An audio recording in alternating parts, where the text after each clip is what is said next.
What's going on, guys? It's your boy John the Liquidator coming back with another video. And Caitlin Clark just set the world on fire in her new Sue Bird interview. Guys, for this one here, we got to go all the way up to Indy. Let's get it. Let's go.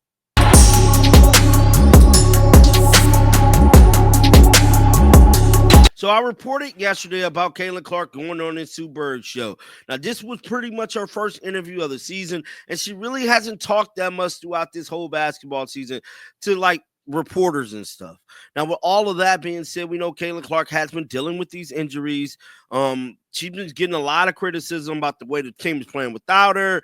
She's been getting criticism from people like Jason Whitlock in regards to the turnovers department. Now, all of this stuff, some of it is warranted, some of it is not. Now, one thing I can say is that she is not shying away from any questions at all. Guys, I got some of this footage. Let's pull it up right now.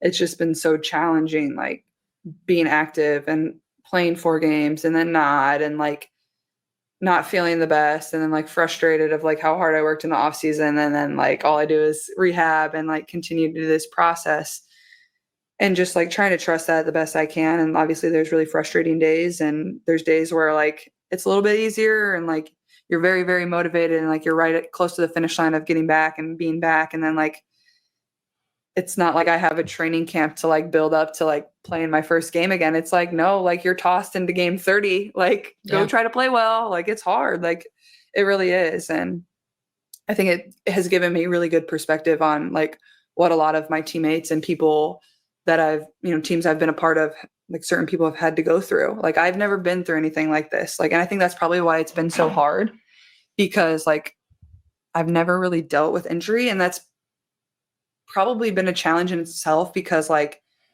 when I first like was feeling pain, like I didn't understand it. Like I didn't know. I was like, am I just tight? Like, am I just getting old? Do I need to hit a stretch? Do I need to get like a little rubbed out? Do I need some icy hot? Like what's going on here? So I think it's been a balance of like understanding my body. And I know like, whether it's this year, whether it's next year, and even throughout my career, I'm going to be very thankful for this moment. Mm-hmm. Like there's so you can already sense that for sure. Okay. Like I know this is going to help me like understand my body better. And I mean, like, I don't think people on the outside always realize like how much time it takes to like be able to play at the level we play at, and like how much extra stuff you have to do. And even so like just extra to prepare for a game, especially when you're coming back from injury. Like when I'm coming back from injury, and like when I've been back a few times this year, like the time I have to get to the arena to like prepare myself and prepare my body, because obviously I'm doing more than, everybody else, just because of like the things I've gone through to this point, and just making sure I'm ready and doing everything I can. Like I'm there like 4 hours early. Like it's just hard. It makes for long days. And I'm not saying I would change that for the world, but it's just a lot at times. And then you're doing that for however many games. So that's Caitlin Clark speaking about the current situation dealing with her injuries. But just like I said, man, she opened up about a lot of stuff. Now, this is talking about the defense coming from college to the W. Looking back, like obviously at the time, like that was all I knew. Yeah. And then like you get into the pros, and it's just like, okay, like why didn't people guard me like this? But also like you have to take into account like most people that are in college like aren't going to go on to play professional basketball. Like they just don't have the IQ. Like doesn't mean they're not good players, doesn't mean they don't love the game, but like it's just not the same at the end of the day. But like in college, like I feel like all I saw was drop. All I saw was like I rarely saw a show. I mean, like here and there. And if I saw a show, we would run this one play. It was called C. It's engraved in my brain. It's insane. Brainwashed. It'd be like, all right, we know they're showing this game. We're running C. It was like, I acted like I was coming off a ball screen. We got the post player to kind of show out. I would immediately dribble back to my right.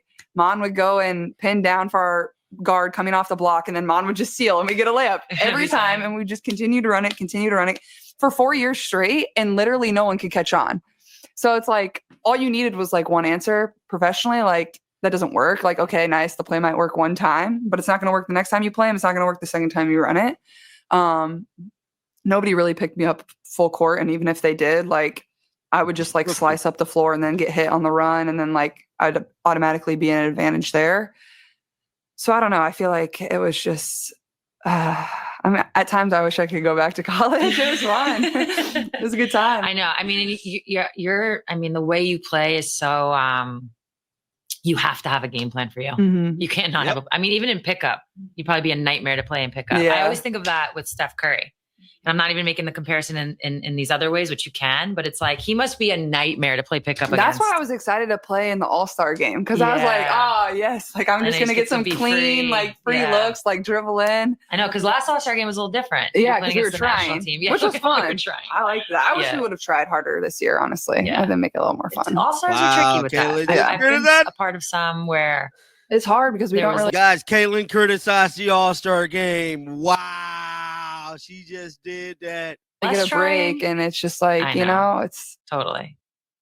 Now, one more thing we got to talk about here, and I got to move on to my next video, is Caitlin Clark getting criticized for her turnovers, bro. She did speak about that, and this is what she had to say. Let's roll it.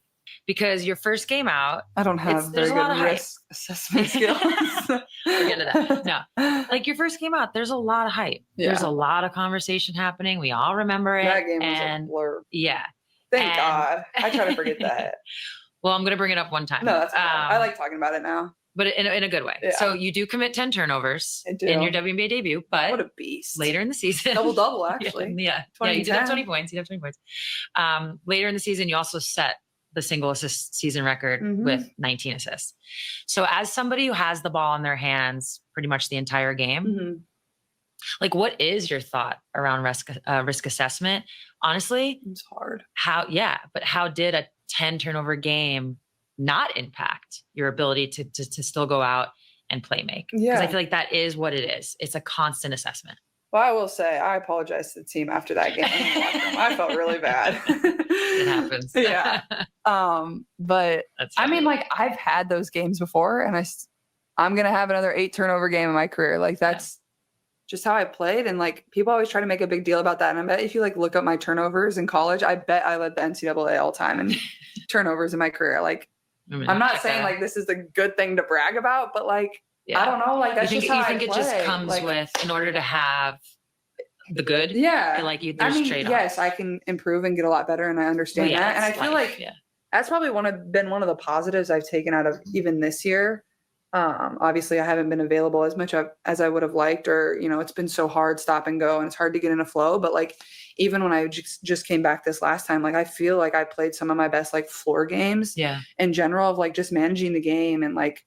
Passing, setting my teammates up, and maybe I haven't shot it as great as I would have liked, and it's just hard to get into a flow of how much I've been out and in the lineup, and then I'm on a minutes restriction and things like that. But even like late game, like I feel like I've managed games much better than I maybe did my rookie year, and that's something that like isn't probably always talked about, but like I can find confidence in that. But I think the risk assessment thing, like maybe it's a toxic part of me, but I always think it's going to go well, and then I throw it and it doesn't go well. Honestly, a little delusion is nice. Yeah.